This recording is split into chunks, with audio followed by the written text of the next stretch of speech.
Hi, Nancy here, and today I want to show you how to pick up a garter stitch edge. This little sample I have here shows that, I picked up the one edge, made it red so you can see it clearly. When you turn it over, if this is done properly, you see you get a nice, beautiful interlocking chain, and it's a nice complement to garter stitch. It just the way the stitches work within each other. I'm going to show you how it's done.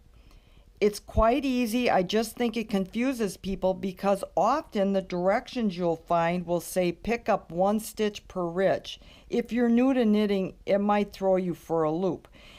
What they're talking about is garter stitch is the rows are often spoke of as ridges rather than actual rows. Within every ridge is 2 rows, and I'm going to spread this apart a little so you can see what I mean. So here you have 1, 2, and there's the ridge. A complete ridge is going to have both a smile and a frown.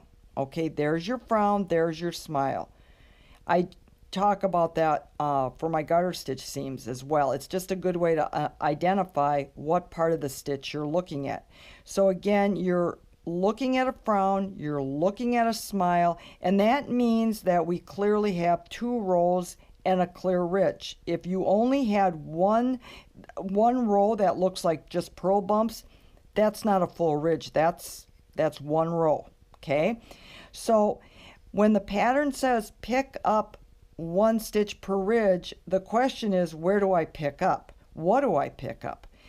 Garter stitch typically, in my opinion, is one of the easiest things you can pick up because it's sitting there staring at you. It's the easiest way to explain it, because if you go across a row and you follow it across, there we have a row and you'll see the stitch. That's the head of a stitch, or we'll say it's the frown. There's the smile, there's the frown, there's the smile, and there is the frown. The reason I'm calling it a frown is that's the last head of a stitch right along the selvage. That is your selvage row, okay? And if you try to go down and cut between the two running thread that goes between stitch number 1 and stitch number 2, you're going to end up with this really bulky, not attractive look, because it's a very texturous fabric as it is. So what I'm going to do is I'm going to go along and I'm going to pick up all of my ridge heads on the last stitch, the selvage. And how I find it is I just simply going to put my needle. This is where I'm going to go in, right here. So this is going to be a pickup, a pickup, a pickup, a pickup, a pickup, a pickup. So there we go. We've got 6. 1, 2, 3, 4, 5, 6. So now we're going to, just so I could pull that apart and show you how that is done, let's actually add some yarn to this and knit it up for you. Okay, I'm going to put in that needle right here on my first stitch that I'm going to pick up. Okay, oh, this poor yarn. It's just been through so much. Well, I think I need a little more tail than that, don't you? Okay. Okay, let's bring that through. So that has been picked up. Okay. Now we're going to go to the next one. And I want to make sure you see what I'm doing. So I'm going to go underneath, wrap my yarn, bring it up. If you have difficulty doing this, you most certainly can use a crochet hook if that makes it easier for you. Again, we're going to go underneath, wrap your yarn, pick it up.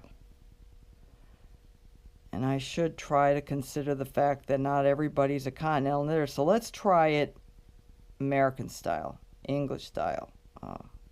Oh, not bad, huh? I think I got that one off. So I'll do another one. And that's my pickup. Okay. And up it goes. And then the last one's right here. The nice thing is if you goof it up, just take it out and do it again. No biggie. All right, I'm going to make that tighter. 2, 4, 6. All right. All right, so now that you see how I've done that, I'm going to pull it out. I'm going to do it again. Okay, just so you have it. And it's kind of nice now I made a train track here for myself. So we're going to go here, get the tail away there. Okay, and we're going to bring that up. And then we're going to bring that up. That's number 2, number 3, number 4, number 5, number 6. You know, and the thing to remember is regardless what stitch you pick up, please be consistent. That's really the most important thing I can tell you, is consistency is everything. So now we're going to knit across these and see what we think. And so this, okay. And the yarn wanted to split on me, but that's okay. We got through it. Okay, and of course, you know it's always crazy loose when you add new yarn.